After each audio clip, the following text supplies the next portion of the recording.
Voici donc que de nouveau retentit l'appel du Seigneur.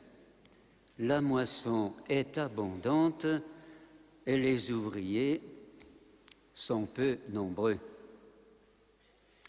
Ne faisons pas la sourde oreille lorsque le Christ nous redit « Priez, priez donc le maître de la moisson d'envoyer des ouvriers pour sa moisson ». C'est un appel qui ne peut nous laisser indifférents. Il y va de l'avenir et de la solidité de l'Église, puisque le Seigneur a voulu que le prêtre soit l'intermédiaire entre les hommes et Dieu. Les chrétiens ont besoin du prêtre qui a les moyens de nous rapprocher du Christ. C'est Jésus lui-même qui a voulu avoir besoin des prêtres pour se donner à nous, pour nous faire vivre de sa vie divine. On ne peut pas oublier en pareil sujet les mots terribles du curé d'Ars. Laisser une paroisse 20 ans sans prêtre, on y adorera les bêtes. Il suffit d'ailleurs de voir comment vivent les chrétiens qui, volontairement ou non, sont privés du contact du prêtre. Peu à peu, ils en viennent à adorer l'argent, à adorer les plaisirs, à être aux petits soins pour leurs chiens, pour leurs chats, et à ignorer leurs voisins les plus proches. Aujourd'hui encore, on peut partager le sentiment de pitié qu'éprouvait le Christ. Aujourd'hui encore, beaucoup de nos contemporains apparaissent fatigués, abattus, stressés ou déprimés, comme des brebis sans berger. Nos horizons terrestres sont bien limités. À peine s'élargissent-ils un peu lorsque les vacances nous permettent de voir plus haut et plus loin.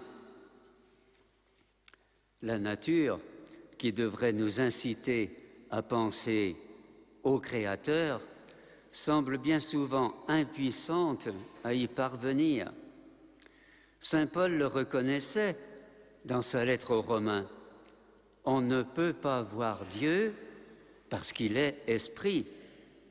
Mais, écrit saint Paul, il se laisse voir à l'intelligence à travers ses œuvres, en sorte que les hommes sont inexcusables puisque, ayant connu Dieu, ils ne lui ont pas rendu comme à un Dieu gloire et action de grâce. Cet été, nous en aurons l'occasion, je suppose. Profitons-en de rendre grâce à Dieu. Et l'apôtre continue en dressant un tableau assez sombre qui correspond assez bien aux propos du curé d'Ars. Les hommes ont perdu le sens de leur raisonnement. Dans leur prétention à la sagesse, ils sont devenus fous.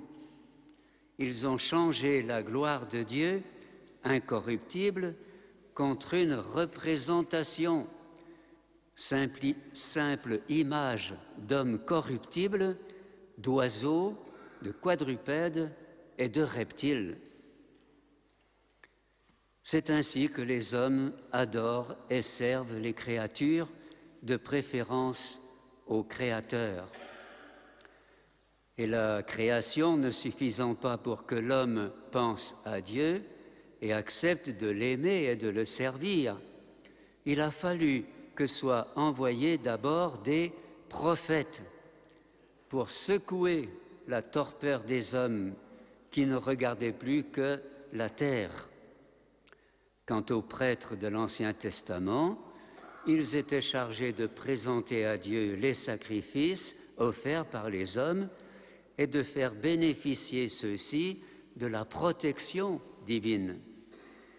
mais ni les prophètes ni les prêtres du temple ne parvenaient à relier durablement les hommes à Dieu.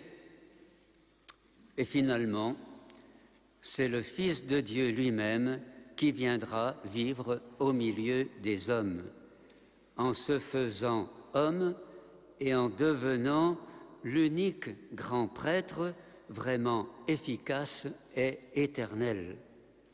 Et c'est avec son sang versé que Jésus va sceller une alliance durable entre ses frères humains et le Père des cieux.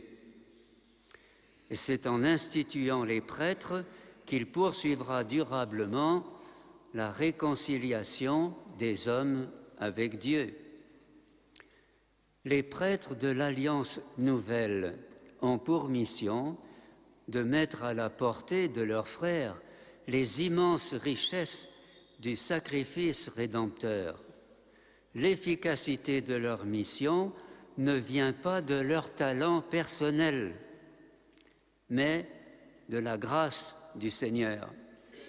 Celui-ci a voulu que dans son Église, les grâces spirituelles qu'il a méritées pour nous passent par les mains et la voix de ses prêtres. Ceux-ci aident les évêques à continuer l'œuvre du Christ en mémoire de lui et pour parvenir plus sûrement au Père qui l'a envoyé. L'œuvre du Seigneur ne pourra s'accomplir parfaitement que dans la mesure où ceux qui sont appelés s'acquittent fidèlement de leur ministère sacerdotal.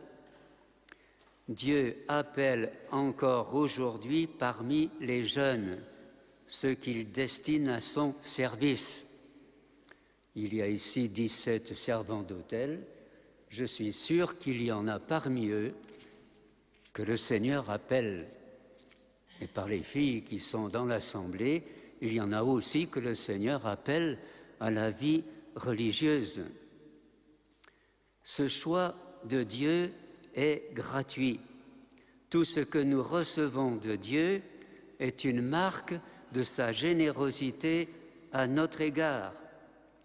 C'est pourquoi le Seigneur a le droit d'être exigeant et d'attendre le don absolu de notre personne à la plus belle des causes humanitaires, celle qui ramène les hommes à leur Père qui les aime.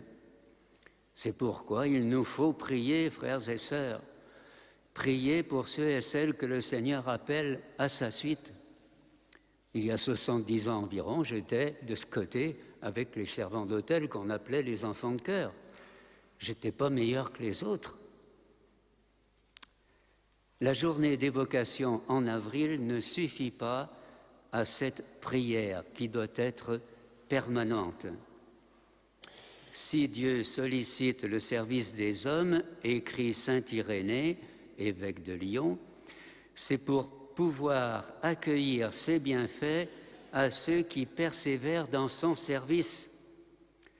Et il rappelle la parole de Jésus, « Ce n'est pas vous qui m'avez choisi, c'est moi qui vous ai choisi. » Prions donc pour que ceux qui ont été choisis, prions pour qu'ils en prennent conscience, qu'ils répondent à ce choix, y soient fidèles pour le plus grand bien de l'Église et pour l'accomplissement de sa mission. Amen.